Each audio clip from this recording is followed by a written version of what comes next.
Hello শিক্ষার্থীবৃন্দ, কেমন আছো সবাই? আজকে দেখব হচ্ছে উদাহরণ 10। উদাহরণ 10-এর প্রশ্নটি হচ্ছে, প্রমাণ করো root 1 minus sine A by 1 plus sine A equal sec A minus 10 A. সমাধান করব হচ্ছে লেফট হ্যান্ড সাইড লিখে root 1 minus sine A by 1 plus sine A লিখব। লেফট হ্যান্ড সাইড দিয়ে আমি অংশটা লিখলাম। লেখার পরে আমি কিভাবে ক্যালকুলেশন করব? এখানে নিচে আমার দেওয়া আছে কি 1 প্লাস সাইনে।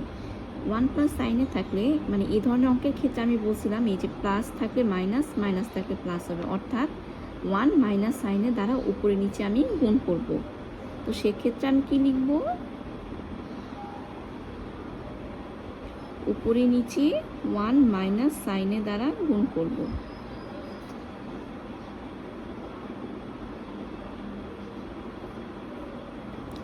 আর বর্গমূল চিহ্নটা দিয়ে দিব। এবার 1 মাইনাস সাইনে হবে হচ্ছে 1 minus sine A whole square, আর 1 প্লাস সাইনে 1 মাইনাস সাইনে অর্থাৎ A plus B into A minus B, সূত্র হচ্ছে A square minus B square, 1 square minus sine square A. আমি 1-এর উপর স্কোয়ার দিই নেই, কারণ 1 স্কোয়ার মানে হচ্ছে 1, আর এই বর্গমূল চিহ্নটা আমি দিয়ে দিব। 1 মাইনাস সাইন স্কোয়ার এ সূত্র অনুযায়ী হচ্ছে গিয়ে cos square A, R 1 minus sine A whole square যেভাবে আছে সেভাবে থাকবে। আমি বর্গমূল চিহ্নটা আলাদা করে দিব।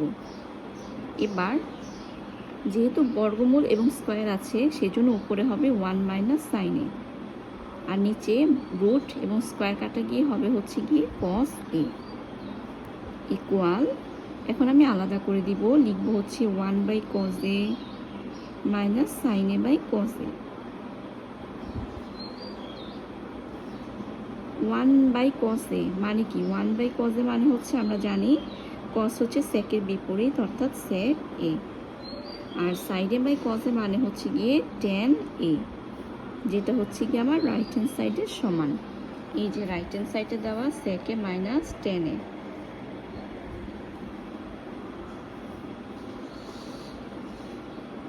সুতরাং লেফট হ্যান্ড সাইড সমান সমান রাইট হ্যান্ড সাইড প্রমাণিত।